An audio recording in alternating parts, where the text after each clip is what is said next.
If the banks are not keen into all of this project, what about those companies? You just talked about a company that is into palm produce, for instance. Yes. So how well have they been able to help some of these people who are in such communities or society? As the palm oil industry, which we do work with in the program I'm in, gets a bit more regenerated and is trying to push itself forward, trying to get back to a position it was in actually many years ago, then you do see that there's some regeneration on the palm estates, they're being better organized and so on.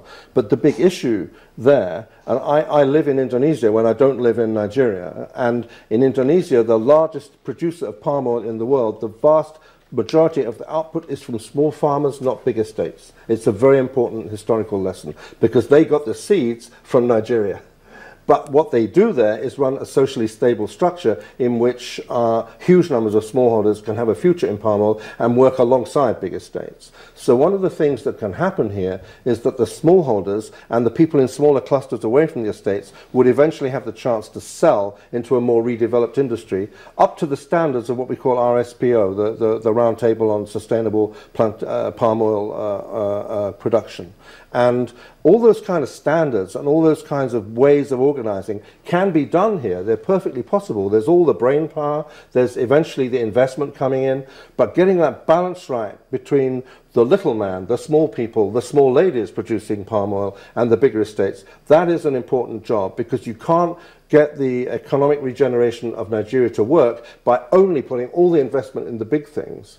And then in the small things, the people are still not getting the jobs, not getting the income, and they're saying, well, what's in it for us? So that's where the focus on the SMEs will come in here? Yes, yes. Now, you know, we've been talking about the IDPs, but I'm still trying to get that link. When they come in, are they usually still in camps, or, you know, do they just come in small settlements, or how are they absorbed into the society that they try to stay in? Well, in South-South and in South-East, what has happened because of the instability in the Northeast is we've had two kinds of IDP migration, two kinds. One is the official kind where people come and there are attempts to settle them or to put them into places where they stay while they get resettled. But that essentially means, in that case, access to land, access to the means of production so they can work for themselves, which is what they want to do.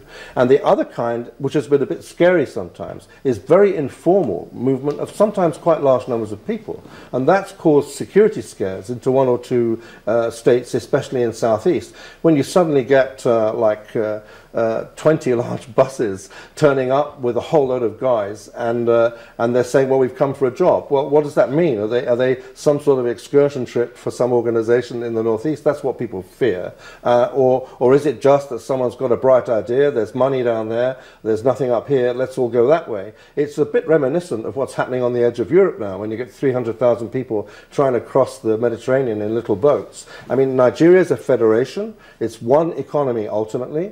Despite some of the discussions about the rights of indigents in one state or another, there's huge movement between areas now. And I think this is part of what the country has to cope with. So this imbalance, both informal and formal IDPs into formal situations and unofficial IDPs moving around the country in quite large numbers, that can only be resolved by local administrations, right down to LGA level. And at the moment, the states and the LGAs in the South, South and Southeast are not particularly resourced for this. How would you suggest that the states handle it, considering, I mean, you've lived in Nigeria for a while, you know how sensitive these kinds of matters can get. But how would you say they handle this informal migration? Well, I think that in the Southeast side, when we've had this large-scale informal migration, then sometimes it's been viewed more as a security problem than an economic problem. But ultimately, it's also an economic problem because you then get people hanging around big bus centers and big markets trying to find odd jobs, you know, and that is actually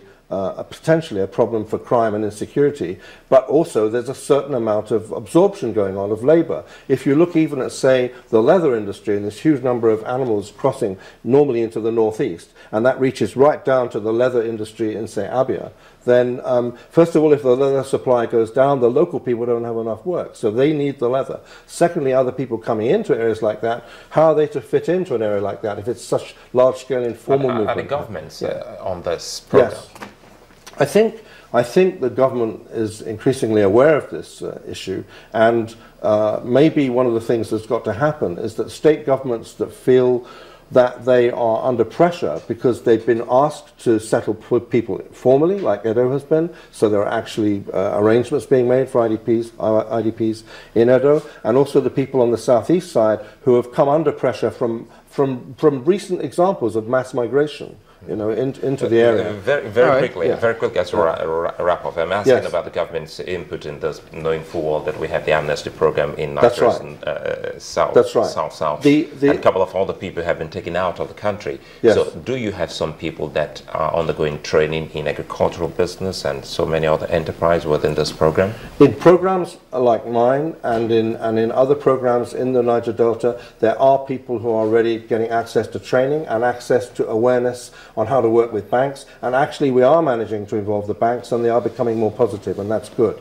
But with regard to the LGAs and the states, I think we need some work, serious work, on how to try and help them stabilize their budgets, and on trying to work with them. Now that we've got over the election period and the political period, we can all settle down a bit and work more with the ministries, departments and agencies. And one of the ways that might be possible in the coming year or two is to see where the international community and the private sector can actually help to do things that the state can no longer do, or to help the state to do things that it still wants to do. All right, Mr. Lacey, thank you very much indeed for talking to us today. Thank you very much.